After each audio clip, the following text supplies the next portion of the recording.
When we talk about terrorism and organized crime, we often have to look at where the money comes from. The old phrase, follow the money and you'll solve things, is kind of something that a lot of people talk about. Hi, this is Phil Gurski, President and CEO of Borealis Threat and Risk Consulting in Russell, Ontario, Canada. You're listening to Canadian Intelligence, podcast about national security and public safety. As somebody who worked in counterterrorism as long as I did, I must confess I wasn't one that dealt with or have a great deal of knowledge when it comes to the funding that goes to support terrorist groups and terrorist activities. Of course, it's a huge question. We here in Canada have a whole agency called Fintrac, which was struck up after 9/11, I believe, to try and trace these sources of funding, whether it's for terrorist groups or criminal organizations, because it is important. I mean, people need money to do things, to fund what they're trying to do, and it's important to identify those funds to determine how we can stop them, how we can stop bad things from happening. But since I don't know a heck of a lot about this particular field, I've decided to bring in somebody today who's just written a fascinating paper that is entitled Plastic for Profit: Tracing Illicit Plastic Waste Flows, Supply Chains, and Actors. It's just come out. And the author is Virginia Comolli. She's with the Global Initiative Against Transnational Organized Crime, CIEh, and she's very graciously offered to talk to me about not just the paper, but the wider implications of how certain trade flows go to finance illicit activities. So, Virginia, thank you very much for joining me on the podcast. Hi, Phil. It's a pleasure to be on the podcast. Thank you for having me. So, I read this paper. It was quite a fascinating one. It just came out last week. Uh, can you define for or sketch out for my listeners what do you mean by illicit plastic waste flow? What actually is that? I mean, we all talk about recycling, and how we here in the West are trying to recycle our pop containers and all kinds of things. What is illicit plastic waste flow? Yeah, that's a very good question. When I was first asked to look into these issues, I was also a bit surprised. I work on organized crime. How does this relate to my work? Um, so we in the West produce a huge amount of waste, and we have minimal recycling capabilities or capacity domestically. So we end up shipping our waste abroad. Normally, well, the vast majority goes to developing countries in places such as, Southeast Asia or parts of Africa, for instance. But some of these countries, or most of these countries, do not actually have sufficiently sophisticated facilities to properly recycle all this waste. Because of that, there are a number of international and national level legislations and export bans that do regulate the transboundary shipments of waste, and also the management of waste. And this is really, those measures are really aimed at protecting those countries in developing and emerging regions from basically becoming dumping grounds for foreign waste. So the trade in waste is a legitimate legal activity, as long as it meets the requirements of these international bans and export bans and control measures. However, waste is big business. And there are many companies, but also organized criminal groups that, in order to maximize their profits, are trying and they're successfully exporting a banned waste to developing countries, basically breaking the law and contravening all those bans and legislations. Okay, but before we get into who these groups are, Virginia, let me get this right. We here in Canada, and you're in the United Kingdom. I think you might have similar programs in the United Kingdom. We take great pride in putting out our recycle bins every week. We throw our Mhm. plastic in one, we throw our paper products in Yep. another. Some communities here in Canada even have a green box where we throw kitchen waste that can be put into composting and things like that. And I guess we would think that we're doing the right thing. We're saving the earth, kind of thing. We're not throwing things out that can be reused, and therefore this is all going to be, not fill our dump sites. It's not going to pollute our water streams and our water supplies. You're telling me that, generally speaking, in the West, when I do that every Monday morning and put up my waste bin, and I'm thinking I'm doing good for the planet, actually, Canada and by extension, the United Kingdom, we don't actually do anything with it here. We ship it somewhere else to take care of it. Yes, and I will urge you to carry on doing that and sorting your waste, and I'll do the same. But the sad reality is that globally, and with the West in the driving seat, we generate about 2 billion metric tons of waste every single year. So 2 billion metric tons. And only about 13% of that actually gets recycled. Wow. Yes. And we might mean well, and we are waging a war on plastic bags and plastic straws and all single use plastic, and that's great, but only a small proportion of waste and plastic especially is recycled. According to some very optimistic estimates, less than 20% of plastic is recycled, less than 20 according to optimistic estimates. So that's why you might find packaging from a British supermarket in some fields in, I don't know, Malaysia or Turkey, and that's a sad reality. Interesting. So let's get back to the question that you addressed in the paper, Virginia. You call it illicit plastic waste flow. You've just told us that in some cases you've got actual criminal organizations that are involved in this. So, can you name some of these organizations and maybe give my listeners a sense of how serious this problem is from an international criminal perspective? Sure, sure. So just to take a step back, because waste has always been, or waste management has always been a big business, organized crime groups have long been attracted to it. And already in the 70s and the 80s, for instance, the Italian mafia was heavily involved in waste management, both within Italy and also exporting it abroad. And Italian mafia groups that also moved to the United States, for instance, adopted similar practices. So the so-called eco mafias. So that's not an entirely new situation. With regard to the waste, plastic waste. Situation in particular, what we are seeing is that, well, two important things. One, when it comes to these criminal practices or criminal activities, it's actually legitimate businesses that are the main culprits.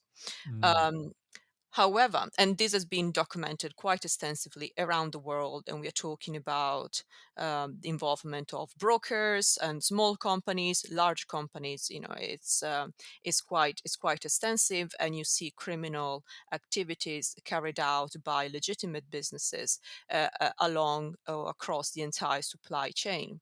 In terms of full-time, professional criminal groups, I think the strongest evidence that we see these days comes from Turkey. And Turkey.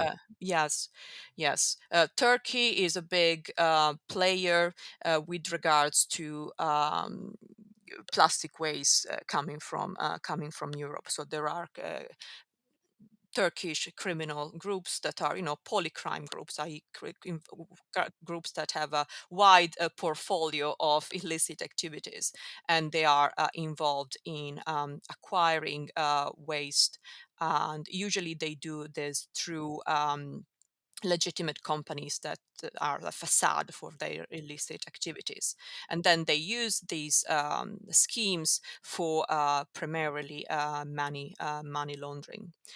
Through our research, our investigations, we also heard of some companies based in the UK. There may be, small waste management companies that alongside plastic, they also ship drugs and other illicit commodities internationally. Okay, let me pick up on that. That's fascinating, Virginia. Are these companies are these companies they've been created by organized crime groups, or are they being duped? Like, are they legitimate companies who think they're dealing with somebody who will legitimately take this waste on their behalf, or is it all part of a plan by organized crime? And we know we've known for decades, if not centuries, that organized crime does set up quote unquote legitimate companies to Yes, hide their activities. In these cases, is it a mixture, or are all these companies actually created by the bad guys to serve as a facade for what they're actually doing? it's both. we have seen evidence of both. And the other interesting thing that I've been trying to understand better is, convergence with other criminal activities. Because, I just mentioned this example of these groups and companies also engaging in drug trafficking. But most of the people I've interviewed, and this report that we just published, it comes at the end of several months of interviews with people, practitioners in North America, in Africa, in Asia, in Europe. And every time I've been asking about convergence with other criminal activities, people were kind of unsure. I think that Hmm. the most common link is white collar crime. Hmm. So the tax evasion, money laundering, misinvoicing, Hmm. concealing consignments, all the issuing of fraudulent documents, that kind of stuff. But actually, what we feel is that the fact that we haven't been able to collect more information on this criminal convergence between illicit trade in plastic waste and other forms of criminality is because there is a lack of data collection. And I'll explain what I mean by that, which is very much linked to the way this problem is tackled. In many countries, this is not a high priority from a criminal sorry, from a law enforcement perspective. Hmm. And there are countries that have environmental agencies that are in charge of investigating, environmental crime and therefore waste crime. In other countries, the responsibility is with the police or customs, i.e., agencies that actually have a much broader portfolio and other priorities. And so sometimes, collaboration among all these agencies can be a bit difficult. It's hard sometimes to identify a reliable counterpart internationally. And of course, the international dimension is so important because the problem here is a transnational problem, is a transnational supply chain. But also within the same country, often investigations are conducted in silos, and there isn't Hmm. enough, intelligence exchange. For instance, the an immigration agency might go and conduct an inspection at a waste management facility, and they might identify the presence of illegal migrants. Well, they might not think of contacting the environmental agency and to point out that this had happened. And so that connection between waste and, human smuggling or trafficking is not made, not because it isn't there, but it's just because there isn't enough intelligence exchange. And I suppose from a priority perspective, if we crack a human smuggling ring, I think most people would say that's something we need to stop because human lives are at stake. Whereas, well, plastic smuggling, it's important, but it's not nearly as important. There aren't any lives at stake, and it's almost like out of sight, out of mind, right? If I ship off my plastic to Gambia or something, it's not going into my landfill sites, and it's not being blown through my streets, kind of thing. So, is it more of also a sense of these law enforcement agencies you refer to, and with my past in security intelligence, is there's always far more things you're asked to do than you have resources to do, so it becomes one of prioritization, I assume. Correct, correct. No, I totally take that. And but then another byproduct of this, of what you just described, is that as our report, our research describes, we are talking about rather sophisticated network. And Hmm. so this idea of following the money, which you mentioned in your introduction, is very important, but also required the financial investigation skills within the Right. a given environmental agency to follow the money. Such Right. agency might actually not have those technical skills. So without collaboration with others, it would never be able to actually trace the money back to source. Hmm. So that's another downside.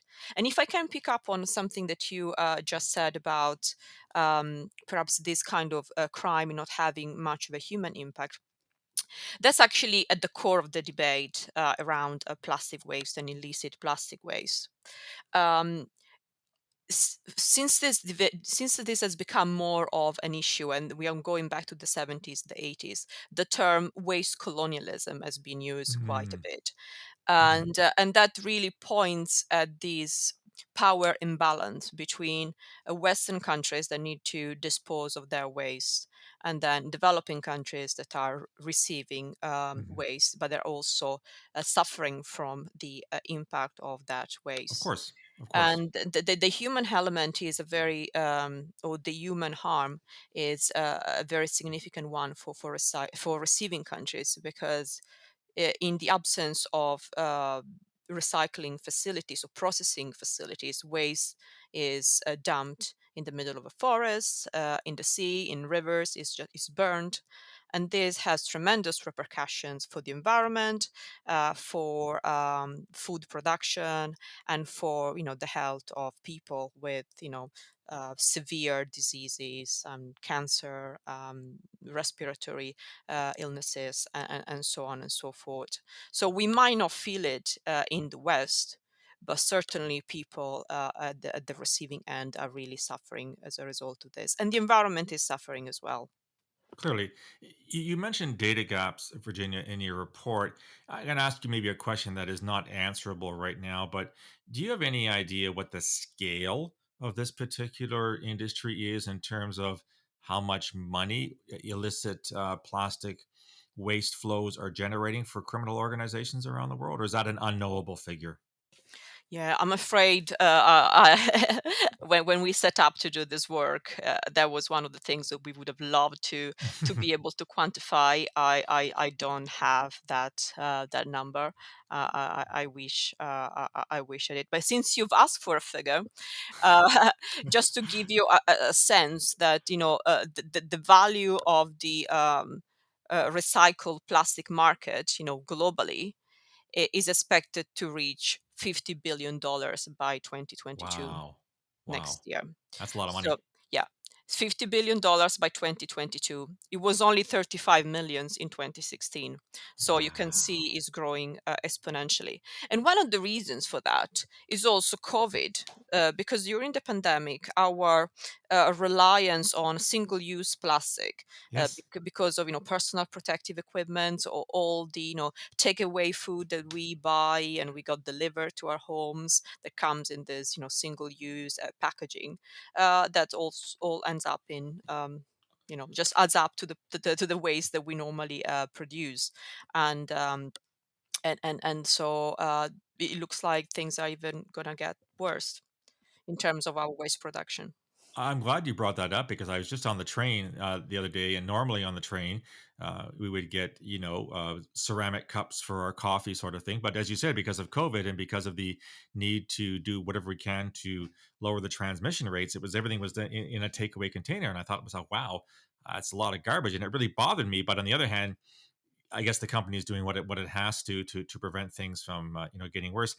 I want to pick up on something, Virginia, that wasn't addressed in the report itself, I believe, but we know, for example, that because this is a podcast that normally talks about terrorism, this isn't terrorism per se, but we know that certain terrorist groups have also honed in on certain trade flows to enhance their own profile and to make money.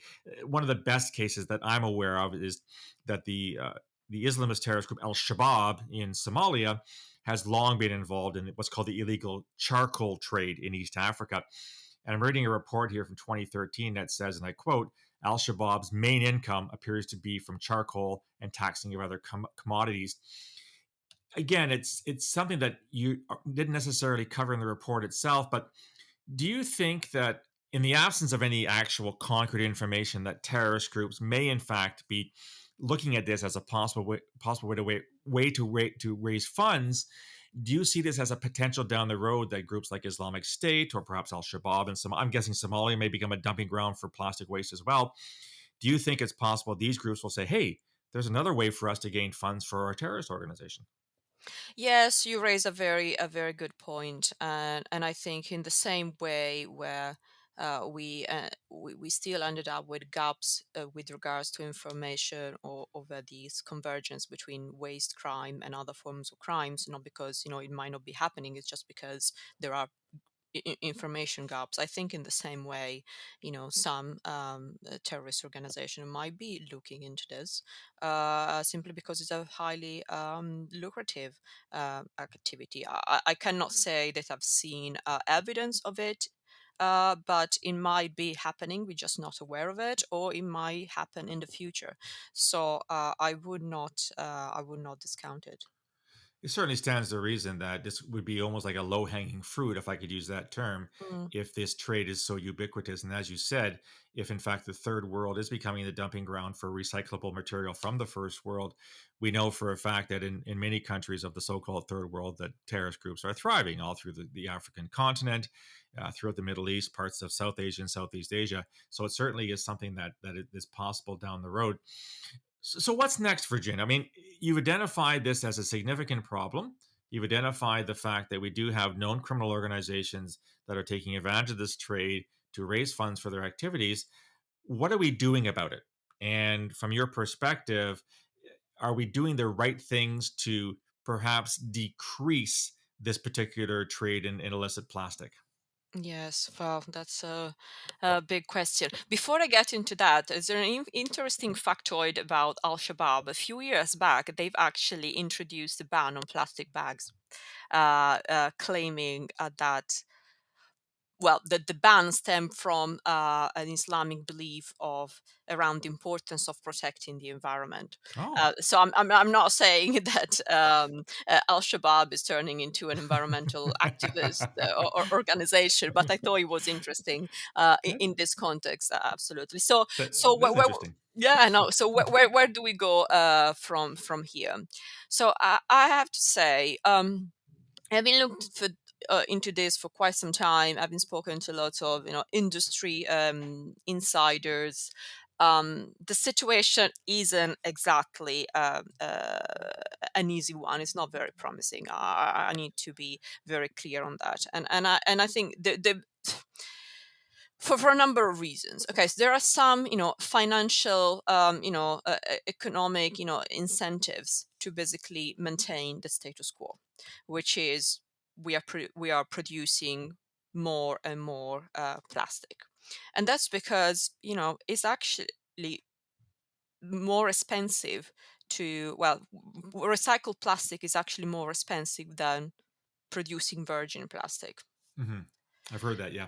And so that's already and that's already an issue. And you do just looking at the projections in terms of um, uh, the amount of virgin plastic we are producing, the cost of it, the cost of the petrochemical byproducts that are basically the ingredients for plastic, and those prices are going down. So meaning that producing virgin plastic is going to be even cheaper in the future.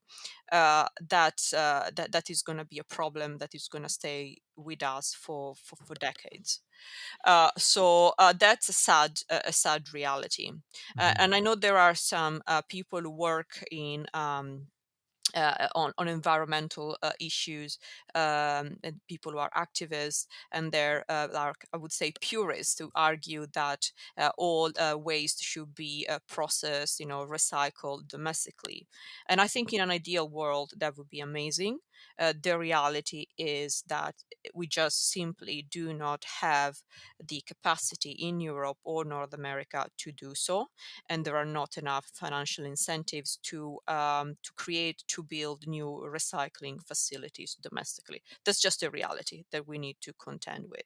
So what do we do? What do we do? Let's say from law enforcement um, side of things.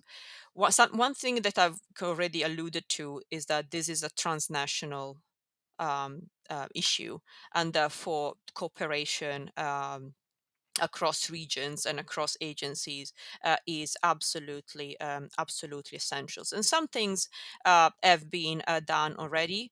For instance, Interpol has promoted the establishment of some environmental security task forces within individual nations that feature representatives from the police, customs, environmental agencies, prosecutors, NGOs, etc. So all of these this is aimed at increasing collaboration and cooperation and intelligence exchange among these different agencies. They've also been running regular initiatives such as the so-called 30 days of action, 30 days SC, that are really aimed at increasing collaboration around waste and maritime pollution crimes. So there are things that are being done, and some countries, such as the UK, being quite good at creating some joint unit tackling waste crime. So there are some positive signs, including some prosecutions and the issuing of very large fines. To companies that have been engaged in the shipment of waste to developing countries when they weren't, supposed to do that. So I think going forward, we need to, capitalize on some of these initiatives that some I've just, including the examples I've just given you, and also create more opportunities for engagement with the private sector. And I think, in our research, we basically are bashing the private sector a lot, highlighting all these instances of criminal behavior. But it is also true that there are many companies around the world that are working really hard in order to be compliant with all these international, regional, and national level regulations. And they have a wealth of experience and knowledge as well.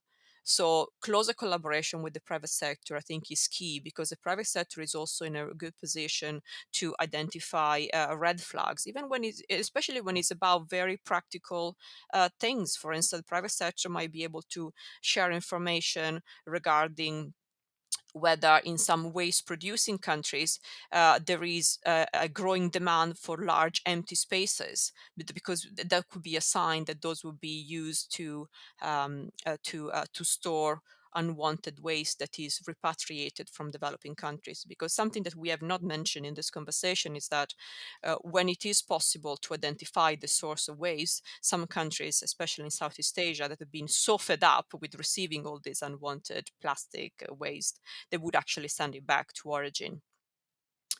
And so I think the involvement of the private sector here could be very, very beneficial, and could provide a wealth of, intelligence to law enforcement and regulators in general. Thank you for that, Virginia. What really struck me in all of that was this notion that as the cost of, what you call it, virgin, so original plastic Yep. goes down, it kind of makes little sense to keep recycling, because it's actually, it costs more to recycle. And yet we've been told, we've been over the past years, of course, that plastic waste is a problem. We've all heard about microplastics and their impact on the environment, their impact on human health. So we're entering this area where people might say, well, what's the point? I mean, not only is are organized criminal groups engaging in this particular illicit trade and making money from it, but from a purely financial taxpayer perspective, it doesn't make any sense. So do you foresee a day where people are going to say, you know what? For all the above reasons, it simply isn't worth doing anymore, and we're going to stop putting out our little blue bins at the curbside for plastic recycling. Yes. No, that is a very good point, and is a bit of a dilemma that I've been contending with myself as well. For a number of years, we've been conditioned with the idea that yeah, recycle is the good thing to do, and broadly speaking, it is. But we are kind of moving away. From the concept of recycling, we are talking more and more often about upcycling, so reusing or Hmm. repurposing, Hmm. things. So that's part of the debate. But if you talk to people who have been working, or like activists, people who really work full time on these issues, most of the times they will tell you, recycling is a myth and is not about making recycling more efficient or safer. Is actually about stopping the illegal waste trade altogether. Hmm. Which is a big challenge. It's much easier said than done. But given the very tiny proportion Hmm. of the waste being recycled, you do wonder about it. So now the report's out, Virginia. What's next on your plate in terms of what sort of issues? Are you're going to look at more at this particular issue, or is there something else that you're going to turn your attention to in terms of this general framework or general field of study of illicit trades and how it's benefiting criminal organizations? Yes, well, we this particular piece of work comes under a big program we have on anticipating and disrupting environmental crime, which has a Ah. big focus on Southeast Asia and Africa. So we have been looking at, for instance, the illicit trade in wildlife and then Mhm. gemstones and timber, and waste was just one of the environmental commodities that we looked at, and we are looking at how different criminal groups leverage certain locations as hubs for environmental criminal activities, being on border areas, in within special economic zones, etc., etc. We've also been looking at some special or particular cases around particular organized crime groups. So, going forward, we're going to do more of this work. And one thing that I would like to do is to do further investigations in some of the basically the data gap that we have identified in the course of this work on plastic waste, and trying really to build on this, and perhaps expand to other regions as well.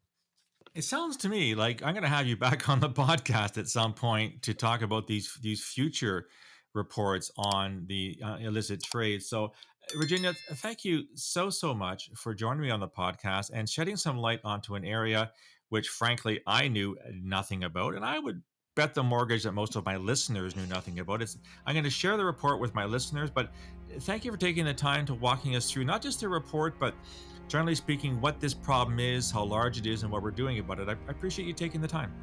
Well, it's been a pleasure, and I look forward to talking some more about these issues and others.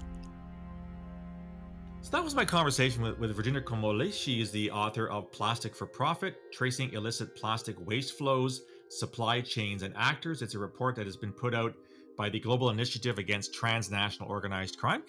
What do you think about our conversation? Was this something that's crossed your radar when you put out your blue box in the morning or your black box, whatever? Do you think that it's something that needs more attention, more law enforcement, or perhaps even security intelligence activities against? Love to hear your feedback on this and other issues.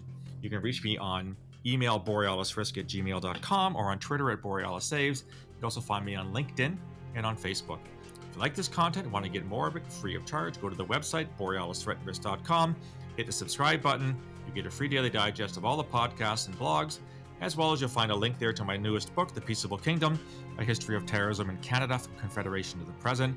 It's the story of terrorism as seen through the eyes and ears of the men and women who worked in security intelligence and law enforcement in my country for the past 154 years.